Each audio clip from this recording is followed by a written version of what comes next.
नमस्कार दोस्तों, आप सभी का स्वागत है अंश स्टडी अड्डा के इस लेटेस्ट वीडियो में।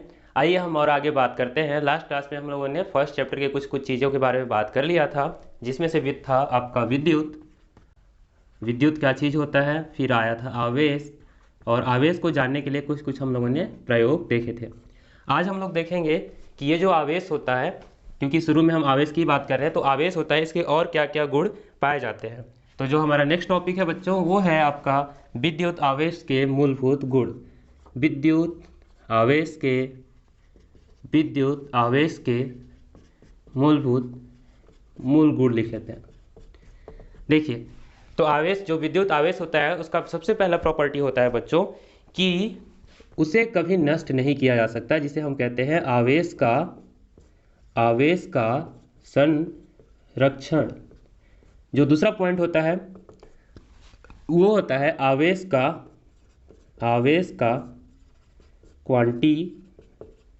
क्वांटीकरण। और जो तीसरी बात होती है बच्चों, वो होता है आवेश की योज्यता। क्या होता है? आवेश की योज्यता। तो चलिए तीनों टॉपिक पर आराम से बात करते हैं हम लोग और सीखते हैं कि इसमें क्या क्या चीज़ें होती हैं, है ना। तो सबसे पहला जो आता है इसमें वो है आवेश का संरक्षण।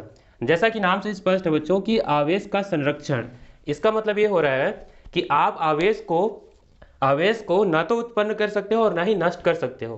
कहने का मतलब क्या है कि जब हम लोगों ने कल एक प्रयोग देखा था, जिसमें हम लोगों ने क्या किया था कि कांच का छड़ ऐसे ऊन के धागे से रगड़ कर ऐसे लटका दिया था, तो इस पर कौन सा चार्ज आ गया था बच्चों? इस पे कौन सा चार्ज आ गया था? प्लस चार्ज आ गया था, है ना। और वैसे ही हम लोगों ने क्या किया था कि एक एवोनॉइड के छड़ को ऐसे ऊन के धागे से ही रगड़कर इसके पास लाया था, तो इस पे कौन सा चार्ज आ गया था? नेगेटिव चार्ज आ गया था। पर जिस पदार्थ से हमने इसे रगड़ा था, उस पर क्या हुआ था? पहले तो इनके पास कोई आवेश नहीं थे, हम रगड़ इसीलिए रहे थे कि इस पर आवेश आ जाए। तो इसका मतलब ये होता है बच्चों कि अगर जो ऊन था, जब इसको इससे रगड़ा गया होगा, मान लीजिए आपका ऊन है, ये ऊन का कोई धागा है या कपड़ा है, इससे जब आप कांच को ऐसे रगड़े होंगे तो इस पर क्या हुआ होगा? घर्षण हुआ होगा।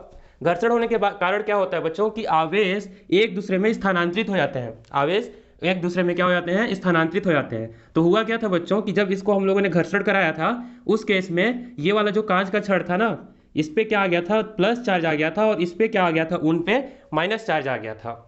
ठीक है। इसके ये डिपेंड करता है कि आप किस पदार्थ को लेते हो, किस चीज को ग्रहण करेगा। मतलब इसके पास पहले से ऐसा कुछ नेचर रहा होगा, पहले से इसके पास कुछ ऐसा नेचर रहा होगा जिसकी वजह से इस पर पॉजिटिव चार्ज आया और इस पर नेगेटिव चार्ज आया। सेकंड केस में हम लोगों ने क्या किया था कि ऐसे ही एक और ऊन लिया था और उससे एबोनॉइड के छड़ को ऐसे हम लोगों ने रगड़ा था। तो उस केस में क्या हुआ कि इस पे नेगेटिव चार्ज आ गया था और इस पे पॉजिटिव चार्ज आ गया रहा होगा।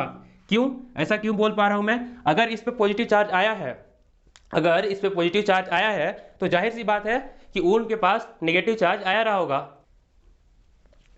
अब एक और बात इसमें ध्यान देने वाली ये है कि जितना चार्ज इसके पास आया होगा, अगर उदाहरण के लिए मैं ये बोलूं कि इसके पास +2 कूलाम आवेश आया था, तो ऊन के पास कितना आवेश रह गया था? तो इसके पास भी कितना रह गया था बच्चों? -2 कूलाम आवेश। अब बात ये होती है ना, आवेश के संरक्षण के अनुसार हमने ये कह दिया कि आवेश को ना तो उत्पन्न किया जा सकता है और ना ही नष्ट किया जा सकता है। तो उसका मतलब यह हुआ बच्चों कि इसका टोटल आवेश जो था वो 0 था। लेकिन हम लोगों ने क्या किया कि जैसे इनको रगड़ा, घर्षण कराया, तो उसके कारण इस पे जो आवेश था ये यहाँ चला गया और इस पर जो आवेश था एक्चुअली यहाँ चला गया। मतलब उनके पास क्या था? पहले पॉजिटिव आवेश जो इसके पास चला गया, और इसके पास पहले से क्या रहा होगा? मतलब पहले से कोई आवेश था नहीं। हम लोगों ने सिंपल सा यूँ समझे कि हम लोग क्या कर देते हैं, इनके अंदर जो ऐसा गुण होता है, तो घर्षण के कारण क्या कर देते हैं कि अपने अंदर के इलेक्ट्रॉनों को ट्रांसफॉर्म कर देते हैं। देखिए, एक्चुअली क्या होता है कि किसी भी पदार्थ या वस्तु पर आवेश आने का मतलब ये होता है बच्चों, जैसे देखिए आपको कल बताया था मैं कि कोई भी जो वस्तु होता है वो बहुत सारे अणुओं से मिलकर बना होता है, और बहुत सारे अणु किससे मिलकर बने होते हैं? परमाणुओं से। तो उसमें क्या था कि उसके नाभिक में क्या क्या थे? प्रोटॉन और न्यूट्रॉन। बाह्यतम कक्ष में क्या थे? इलेक्ट्रॉन थे। तो हुआ क्या कि अगर इस पे प्लस चार्ज आया, कहने का मतलब अगर इसके पास प्लस चार्ज आया, तो इसके अंदर के जो इलेक्ट्रॉन्स थे ना बच्चों, इसके पास चले गए होंगे, उनके पास चले गए होंगे निकलकर। ऐसा क्यों बोल रहा हूं? आप लोगों को पता होगा कि अगर किसी भी पदार्थ या किसी भी तत्व के पास अगर इलेक्ट्रॉन निकल जाते हैं, तो उस पर कैसा चार्ज आता है बच्चों? प्लस चार्ज आता है। लेकिन अगर उसके पास इलेक्ट्रॉनों की संख्या ज्यादा हो जाती है, तो उस पर कैसा चार्ज आता है? माइनस चार्ज आता है। तो वही केस हुआ बच्चों कि इसके पास प्लस चार्ज और इसके पास माइनस चार्ज आने का कारण यही था कि इसके जो इलेक्ट्रॉन्स थे ना, वो मूव करके इसके पास चले गए होंगे। दूसरे केस में क्या हुआ होगा कि जो ऊन के पास इलेक्ट्रॉन थे, एक्चुअली वो जंप करके कहां चले गए होंगे? इसके पास चले गए होंगे। तो इससे पता क्या चलता है? इससे ये पता चलता है बच्चों कि ये जो कांच की छड़ थी ना, ये जो कांच की छड़ थी, इस पर किस तरह का गुण था? इस पर किस तरह का गुण था? विद्युत ऋणात्मकता का। अगर इसके पास विद्युत ऋणात्मकता का गुण था, इसके कारण ही क्या हुआ कि इसके जो इलेक्ट्रॉन थे ना वो निकलकर बाहर चले गए।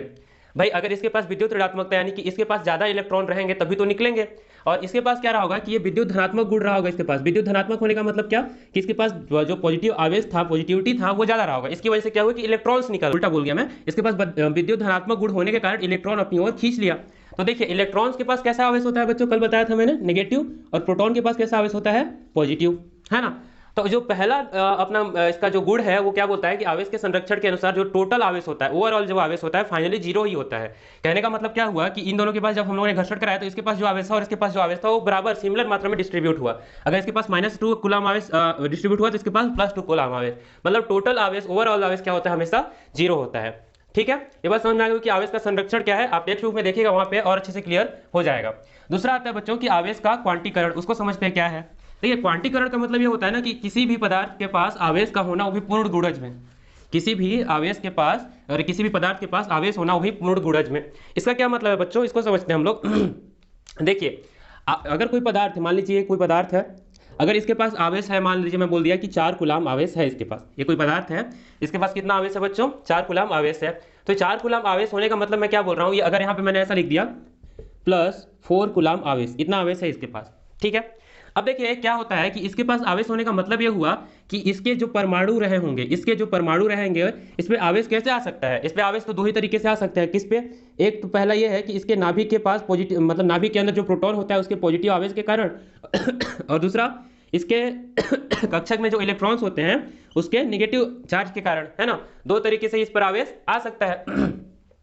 तो अगर मैंने यहाँ पे लिखा है कि इसके पास +4 कूलम आवेश है, इसका मतलब क्या हुआ है कि इस पे जो प्रोटोनों का जो आवेश था, प्रोटोनों का जो आवेश था वो +4 ज्यादा हो गया होगा, या फिर +4 का कोई गुणज हो गया होगा। क्योंकि आपको पता होता है कि जो प्रोटॉन का आवेश होता है, मैं यहाँ पे लिख देता हूँ, प्रोटॉन पर जो आवेश होता है वो कितना होता है, और इलेक्ट्रॉन पर जो आवेश होता है वो कितना होता है। तो देखिए प्रोटॉन पर आवेश कितना होता है? प्लस का 1.6 × 10⁻⁻19 कूलम, और वैसे ही इलेक्ट्रॉन पर क्या होता है? 1.6 × 10⁻⁻19 कूलम। देखिए दोनों पर समान आवेश होता है, और यही कारण है कि कोई भी पदार्थ, अगर ये बोर्ड है तो इसके पास भी आवेश है, लेकिन मूल रूप से आवेश जीरो है। क्यों? क्योंकि जितने इसके पास प्रोटॉन होते हैं उतने ही क्या होते हैं? इलेक्ट्रॉन होते हैं। तो जितने प्रोटॉन होते हैं उन पर आवेश यानी कि प्लस का 1.6 × 10⁻−19 और इलेक्ट्रॉनों पर आवेश माइनस का 1.6 × 10⁻−19, दोनों मिलकर क्या कर देते हैं? उसको उदासीन कर देते हैं। जो आवेश का संरक्षण था इसी पर आधारित है। और अभी जो हम समझ रहे हैं आवेश का क्वांटीकरण, तो इस पर क्या होता है बच्चों की, देखिए अभी जो थोड़ी देर पहले हम लोगों ने बात की थी कि जब किसी भी पदार्थ से इलेक्ट्रॉन मूव करके दूसरे पदार्थ के पास जाते हैं, जब कोई भी इलेक्ट्रॉन, मान लीजिए किसी इलेक्ट्रॉन निकाला, इसके पास कितने थे? +4 कूलम आवेश थे। इसका मतलब क्या है कि इसके पास 4 इलेक्ट्रॉनों की कमी है।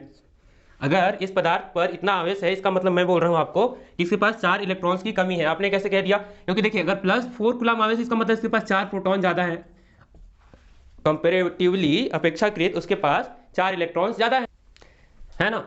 तो इस वजह से हमने क्या किया कि इसके पास 4 इलेक्ट्रॉन कम है। अब देखिए कि ये जो पदार्थ है इसके पास, मैं अगर आपसे बोलूं कि इस पदार्थ के पास कम से कम कितना आवेश है, कम से कम कितना आवेश है, तो आप बोलोगे कि अगर मैं पूरा इसको छोड़ के एक तिनका बना दूं, इतना सा भी कर दूं, तो इसमें क्या रहेंगे? एक परमाणु तो रहेगा ही रहेगा। आप क्या बोलोगे कि एक परमाणु तो रहेगा ही रहेगा, और एक परमाणु पे एक प्रोटॉन या फिर एक इलेक्ट्रॉन तो कम से कम रहेगा ही रहेगा। अगर मैं इसका अस्तित्व पूरी तरह से खत्म कर दूं, इतना छोटा कर दूं कि इसके पास सिर्फ एक ही परमाणु बचे, और इतना छोटा कि उस एक परमाणु में सिर्फ एक ही प्रोटॉन और एक ही इलेक्ट्रॉन हो, तो आप क्या बोलोगे कि तब इसके पास जो आवेश होगा वो कितना होगा? 1.6 × 10⁻−19 इतना आवेश होगा, इतना कूलम आवेश होगा। चाहे ये प्लस और माइनस किसी का भी हो सकता है। कैसे? अगर एक प्रोटॉन है तो प्लस कितना इतना होगा, और एक इलेक्ट्रॉन है तो एक क्या हो जाएगा? ये माइनस का हो जाएगा। तो देखिए जो कम से कम आवेश होता है किसी भी पदार्थ के पास, कम से कम जो आवेश होता है किसी भी पदार्थ के पास, उसे उसका मूल आवेश कहते हैं। क्या कहते हैं? मूल आवेश कहते हैं। समझ रहे हैं आप? तो ये है। अब देखिए जो आवेश का क्वांटीकरण है ना, उसका मेन जो बात है, जो थ्योरी किसने कहा है, उसका ये होता है, जैसे देखिए मैं आपको बताता हूँ। अब मैं क्या करता हूँ कि देखिए जो पदार्थ मैंने यहाँ पे लिया था, ये जो पदार्थ मैंने यहाँ पे लिया था, अगर मैं चाहता हूँ कि इसको किसी और पदार्थ के साथ घर्षण कराऊं और उसे क्या हो कि इलेक्ट्रॉन का ट्रांसफॉर्मेशन हो। मान लेते हैं कि मैंने घर्षण कराया और इसके पास जो इलेक्ट्रॉन्स थे वो इसके पास चले गए। मान लेते हैं कि इसके पास 2 इलेक्ट्रॉन्स चले गए, ठीक है। तो अगर 2 इलेक्ट्रॉन चले गए तो इसके पास -2, अब यहाँ पे n मैं लिख रहा हूँ, n हो सकता है कि किसी भी मात्रा में, मतलब कि अगर मान लीजिए मैं इलेक्ट्रॉन्स की बात कर रहा हूँ तो 2e लिख देता हूँ। 2e लिखने का क्या मतलब है बच्चों? e मतलब मैं लिख दे रहा हूँ कि इलेक्ट्रॉन पर आवेश जो कि कितना होता है? -1.6 × 10⁻19, है ना, ये इलेक्ट्रॉन का आवेश है। तो मैं क्या बोल दिया कि इसके पास -2e इतना आवेश बढ़ गया, क्यों? क्योंकि 2 इलेक्ट्रॉन यहां से यहां मूव करके चले गए थे, है ना। अब ये जो पहला वाला पदार्थ है इस पर विचार करते हैं और देखते हैं कि इसके पास 2 इलेक्ट्रॉन इसके पास गए, तो क्या इसके पास से यहाँ इस पदार्थ में क्या 2.5 इलेक्ट्रॉन जा सकते हैं? क्या 1.7 इलेक्ट्रॉन जा सकते हैं? तो आप बोलोगे बिल्कुल भी नहीं। जो इलेक्ट्रॉनों का स्थानांतरण होता है या प्रतिस्थापन होता है एक जगह से दूसरे जगह पे, वो बिल्कुल पूर्ण संख्या में होता है। कहने का मतलब क्या है कि अगर मैं आवेश की बात करूं, अगर आवेश को मैं Q से प्रदर्शित करूं तो इसको मैं लिखूंगा प्लस माइनस NE। कैसे लिखूंगा बच्चों? Plus minus NE।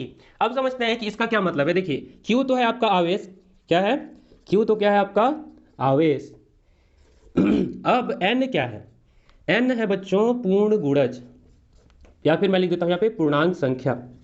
अब पूर्ण गुणज या पूर्णांक संख्या का क्या मतलब है उसको समझते हैं। देखिए अगर मैं यहाँ पे लिखूं 1 2 3 4 5 6 7 8 ऐसे मैं बढ़ते जाऊं, तो आप बोलोगे कि ये गिनती की संख्याएं हैं, ये गिनती की संख्याएं हैं। अगर मैं यहाँ पे अब ऐसा लिख दूं कि 1.5 या फिर 2.5 या फिर 3.5 या फिर 1.7 2.8 ऐसा कुछ लिखूं, तो आप बोलोगे कि नहीं, ऐसे तो हम लोग गिनती नहीं करते हैं। अब गिनती कैसे करते हो किसी भी चीज़ को? 1 2 3 ऐसे करते हो, है ना।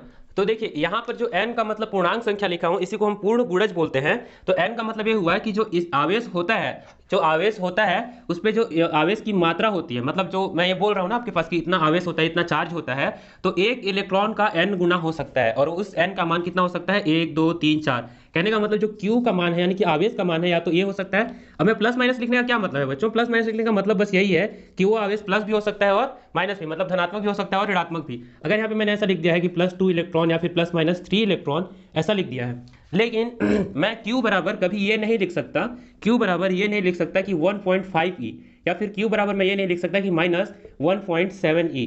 तो यही मतलब होता है क्वांटीकरण का, कि जो एक आवेश का मान होता है किसी एक प्रॉपर बेस के आधार पर, मतलब ये जो इलेक्ट्रॉन है, इलेक्ट्रॉन पे जो आवेश है उसका एक पूर्ण गुणज होगा इस पर जो आवेश होगा। अगर आपको कंफ्यूजन हो रहा है ना, तो सिंपल सा देखिए, मैं छोटे से टर्म में आपको समझाता हूँ, उससे क्लियर हो जाएगा। आवेश के क्वांटीकरण का क्या मतलब होता है उसको मैं आपको एकदम क्लियर करके बताता हूँ। देखिए आप यूँ समझिए, कोई भी आवेश जो Q है ना, उसको हम लोग सिर्फ ऐसा लिख सकते हैं। हम लोग उसको क्या लिख सकते हैं? सिर्फ ऐसा लिख सकते हैं। इसका लिखने का मतलब ये होता है, और यहाँ पे n क्या होता है? n बिलोंग्स टू इंटीजर, मतलब कि पूर्ण संख्या, या फिर बोल सकते हैं हम लोग पूर्ण संख्या, ठीक है ना। अब देखिए कि जो पहला मूल गुण था इसका कि आवेश का संरक्षण, कि किसी भी पदार्थ के पास जो टोटल आवेश होता है, कुल आवेश होता है, वो 0 होता है, ऐसे हमने कह दिया। पर देखिए अगर ऐसा हुआ कि मान लीजिए एक पदार्थ है, इतने एरिया में कुछ चार्ज रहा हो, मान लीजिए Q1 चार्ज रहा हो, यहाँ पे कुछ रहा होगा Q2 रहा होगा, और यहाँ से यहाँ तक कुछ करके Q3 रहा होगा, है ना। यहाँ से कितना रहा होगा? Q4 रहा होगा, और यहाँ से कितना रहा होगा? Q5, और यहाँ से Q6, यहाँ पे Q7। अब हो सकता है कि इन चार्ज का डिस्ट्रीब्यूशन कुछ इस तरह से रहा होगा कि जो Q1 plus Q2 plus Q3 plus Q4 plus Q5 plus Q7 equal to कितना रहा होगा बच्चों? 0। इसका डिस्ट्रीब्यूशन या फिर बंटवारा इस तरह से आवेशों का हुआ रहा होगा, जिसकी वजह से इस पर जो कुल आवेश रहा होगा, टोटल आवेश रहा होगा, वो कितना रहा होगा? 0 रहा होगा, ठीक है। अब ये चीज लिख के ही हमने जो इसका तीसरा मूलभूत गुण था वो पहले ही एक्सप्लेन कर दिया। कैसे? क्या बोल रहा है कि आवेश की योज्यता, मतलब ये बोल रहा है कि अगर किसी भी पदार्थ में अलग अलग जगहों पर अलग अलग आवेश होते हैं ना, तो उनको इस तरह से हम उनका बीजगणितीय योग कर सकते हैं। उनका बीजगणितीय योग कर सकते हैं, है ना। बीजगणितीय योग पॉसिबल है। तो यही बोल रहा है कि किसी भी पदार्थ में अगर अलग अलग आवेश होते हैं तो उनका जो बीजगणितीय योग होता है, पहली बात तो ये क्लियर हुई आवेश के संरक्षण से कि 0 होगा, और आवेश की योज्यता से मतलब ये है कि आप उनको अलग अलग ऐसे ऐड कर सकते हो बीजगणितीय रूप से। क्लियर है? तो आपको तीनों ये आवेश के मूलभूत गुण समझ में आ गए होंगे। हम लोग लास्ट में इसके समरी की बात करेंगे। तो चलिए आगे बढ़ते हैं हम लोग, और बात करते हैं हम लोग कूलाम के नियम की। तो जो कूलाम का नियम होता है बच्चों, उसका स्टेटमेंट मैं अभी लिख लेता हूं, उसके बाद हम लोग स्टार्ट